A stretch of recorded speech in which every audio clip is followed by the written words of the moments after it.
You think you could just walk away after everything? After lying straight to my face? You're unbelievable! I'm not doing this out here. Oh, you're not? You don't get to decide that. I'm right here, look at me! You really think you can just walk away after lying to me? Her voice cuts through the quiet neighborhood. She's furious, leaning forward, pointing, demanding answers. He looks rigid, jaw tight, saying little. A doorbell camera across the street captures it all. This happens outside a quiet home in Bend, Oregon. Early evening. A man and a woman stand near the front door, locked in an argument that feels deeply personal. She's emotional, animated, clearly confronting him about something that shattered her trust. He seems overwhelmed, defensive, silent. Then it escalates. Without warning, he reaches out, grabs her arm, and pulls her sideways. Both disappear from the frame. The camera keeps rolling, recording nothing but an empty doorway and the stillness that follows.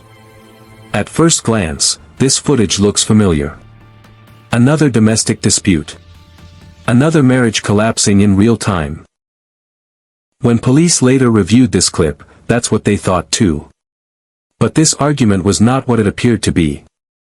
Because the man in that footage did not kill his wife. And the man who did kill her had been secretly telling her husband, "I love you," for over a year, while she slept in the next room. The woman in the video was Sienna Walsh, 32 years old. Graphic designer. Wife. Sister. Daughter. 3 hours after that argument, she would be dead. The real mystery isn't what happened after the camera stopped seeing them. Investigators would answer that fairly quickly. The real question, the one that changed everything, was why another man, hidden in the shadows of this marriage, believed killing Sienna was an act of love. When detectives later found a second phone, hidden in a garage, buried behind old paperwork, it exposed a secret relationship, a hidden identity, and a chain of choices that quietly built toward violence. Most people who watched that footage assumed the husband snapped. That's what neighbors believed when they heard shouting. It's what Sienna's family feared when she vanished. It's what police suspected when they knocked on Garrett Walsh's door early the next morning. They were all wrong. Because this story isn't about rage in a marriage. It's about secrecy, shame, and what happens when the truth stays buried too long. And what Sienna discovered just one day before that argument would put her on a path she never planned to walk. Rehook. What Sienna found in her own garage would unravel her marriage, and unknowingly put her face to face with the man who would kill her. 3 days before the argument, Sienna noticed something small, but unsettling. Garrett smelled different. Not bad. Not like sweat or smoke. Just, unfamiliar. A sweet, floral cologne she had never smelled before. When she mentioned it casually, Garrett brushed it off. Said it was a free sample from the mall. She believed him. 2 days later, the smell returned. Same scent. Same collar. Same jacket. This time, she didn't ask. She watched instead. How often he checked his phone. The way he smiled at messages, then quickly locked the screen. How he worked late 3 nights in a row, something he never used to do. Sienna didn't confront him. She didn't accuse. She observed. The day before the argument, she was organizing boxes in the garage. Old tax papers. Receipts. Things that hadn't been touched in years. When she moved one box, she saw it. A phone. Not Garrett's current phone. An older one. Smaller. Powered off. She turned it on. No password. What she found shattered everything she thought she knew. Hundreds of messages. All to one contact saved under a harmless name, Insurance, Lewis. But these messages weren't about insurance. They were about missing each other. About sneaking away. About frustration. About jealousy. About wanting more. About waiting. About leaving. And then there were the photos. Explicit. Intimate. Undeniable. Sienna dropped the phone. The most recent message had been sent that morning. From Garrett. I love you. The reply, I love you too. See you Thursday. The photos were not of a woman. They were of a man. Sienna sat in her car inside the garage for nearly an hour, staring at the steering wheel, trying to breathe. Trying to make sense of how the man she married, the man who held her during her father's funeral, who talked about kids and the future, had been living a second life. She didn't cry. She didn't scream. She felt hollow. She planned to leave quietly. Pack a bag. Drive to her sister's place. Give herself time. Garrett froze the moment he saw the phone. His face drained of color. His body stiffened. He didn't need to ask what Sienna had found. She asked one question. Who is Isaiah? He didn't answer. She asked again. It's complicated, he said. Try me. What followed wasn't shouting, not at first. It was quiet, painful honesty forced into the open. Garrett admitted the relationship had lasted about a year. They met on an app.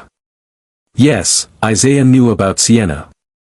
Yes, Isaiah wanted more.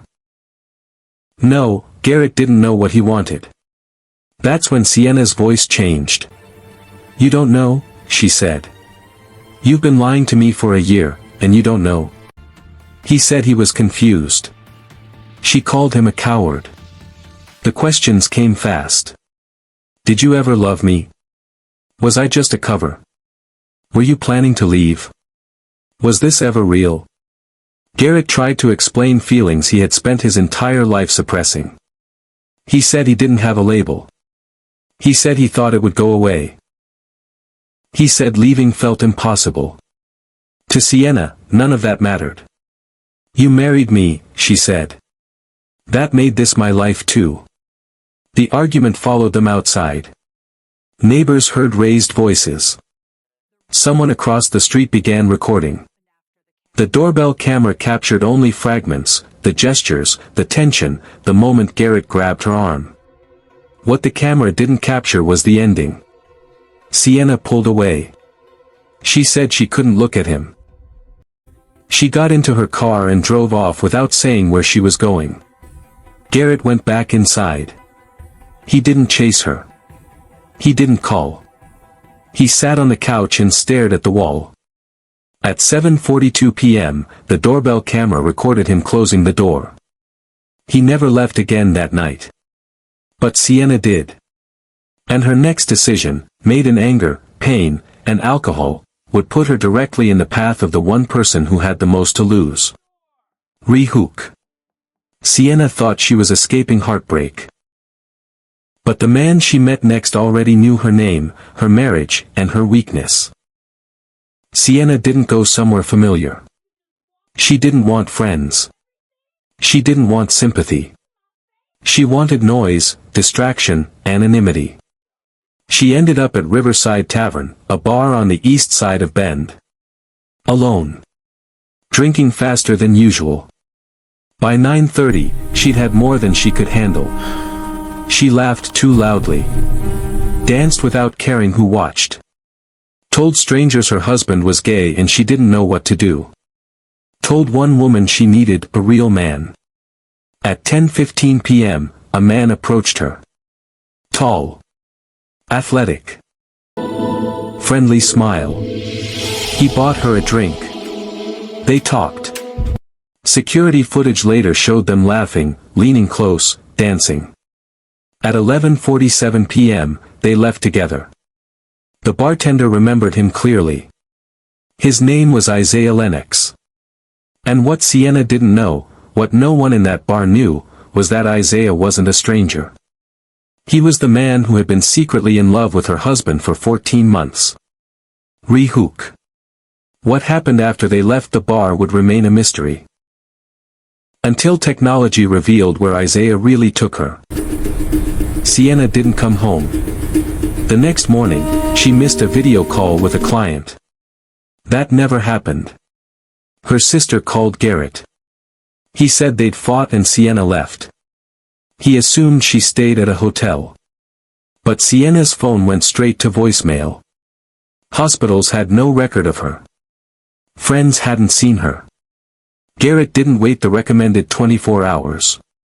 He filed a missing person report. Police reviewed the doorbell footage. Garrett's story checked out.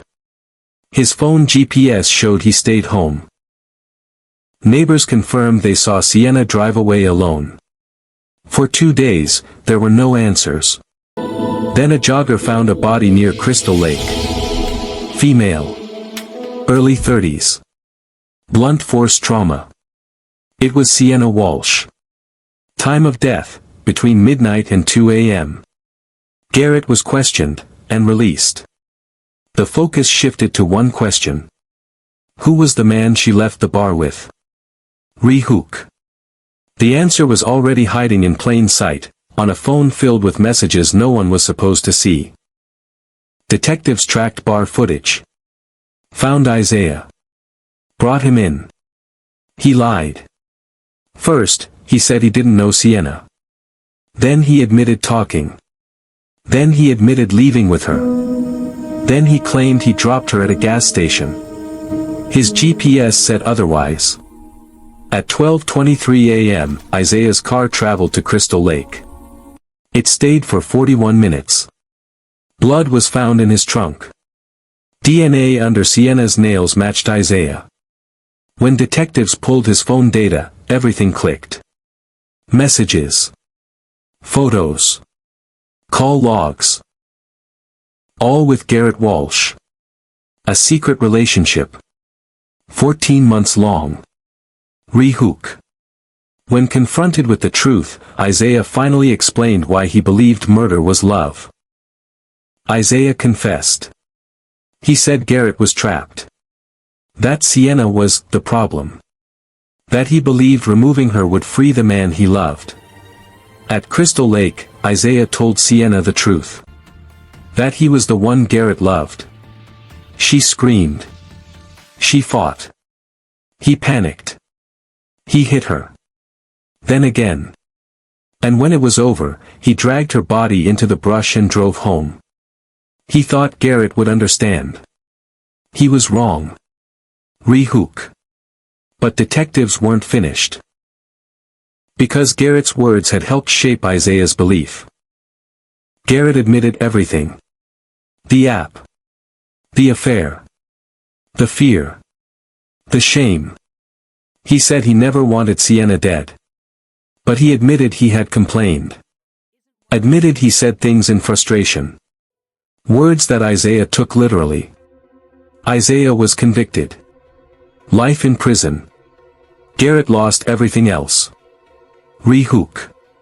And in the aftermath, one question remained: who was really responsible?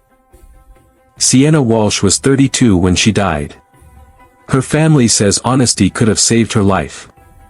This case isn't just about murder. It's about secrecy. About fear. About what happens when people believe hiding is safer than truth. The camera captured 14 seconds. The lies lasted 14 months. And the cost was irreversible. Final Ri Hook/outro. Remember Sienna, not for how she died, but for what her story warns us. Truth hurts, but lies can kill.